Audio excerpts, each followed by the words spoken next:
Doctors gave up fixing this 50-year-old woman's spinal stenosis, but today she feels brand new after helping hundreds of people who suffer from spinal stenosis and battling back pain myself for 10 long years. Can you tell there's probably no more aggravating form of back pain? Sometimes you can't sit. Sometimes you can't stand. Sometimes you can't walk or drive. Or even lie in bed. The pain is simply wretched. A couple days ago, a woman came into our clinic practically on her hands and knees. It was the only way she could find relief. She was in tears. The pain was almost unbearable. She actually inspired today's article.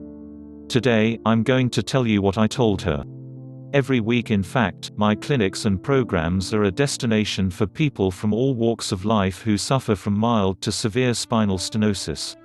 The first thing you should appreciate is spinal stenosis is something that can be fixed without drugs, injections or surgery. That's right. Allow me to be clear about this, because it's important. Doctors are under intense pressure to see as many patients as they can. When you see a doctor and they tell you the only way to find relief is through drugs, injections or surgery, you're not being told the whole truth. I have doctors who are in pain visit my clinics, so I know. Let's put it this way. Spinal stenosis is a symptom. It means for whatever the reason, the spinal canal is narrow at some point, putting pressure on the spinal cord. Now when they put a label your pain, like calling it spinal stenosis, I totally get how good that makes you feel in the moment. What happens next? Doctors prescribe some heavy-duty ibuprofen to calm the inflammation, maybe ship you off to a physical therapist, and then they're on to the next patient. If it's serious, they may recommend a corticosteroid injection or surgery. And we already know how well that works, don't we? Let's face it. The reality is a lot of doctors fail to fix their spinal stenosis patients. Patients return repeatedly with the same pain, the same issue, the same cry for help. The doctor eventually begins to wonder whether the patient even wants to get better.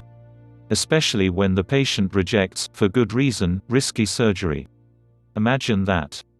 It doesn't quite occur to them it could be the treatment that's not working. And that's because the spinal stenosis diagnosis just becomes an easy way of sending the patient home happy in the moment.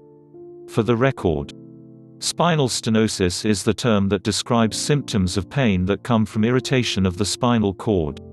Mostly likely, those tingling, unusual or painful sensations are caused by a disc irritating, compressing or pinching a nerve, a bone spur, a facet joint at the back of a vertebra which is out of alignment, a strained back muscle spasming and painfully squeezing a nearby nerve or nerve shade. Multiply these issues by the number of vertebrae and muscles in the back and you can appreciate how much work it can be to accurately diagnose the root problem.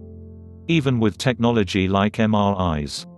Which is why most doctors feel they're doing the best they can with the resources available. That's why I prefer to take a more self-directed, holistic approach to fixing spinal stenosis. So, how do we fix the pain, tingling and numbness? Recently, a middle-aged woman came in to see me. She was diagnosed with spinal stenosis. Now when she came in to see me, she was practically on her hands and knees. At age 50, doctors pretty much threw up their hands and said unless she was willing to undergo risky surgery there was nothing they could do. Yes, there are ways to get out of pain. They don't require medication, surgery or injections. They don't require months of physiotherapy. You just have to restore your body's natural functional movement and muscle balance and allow it to heal naturally.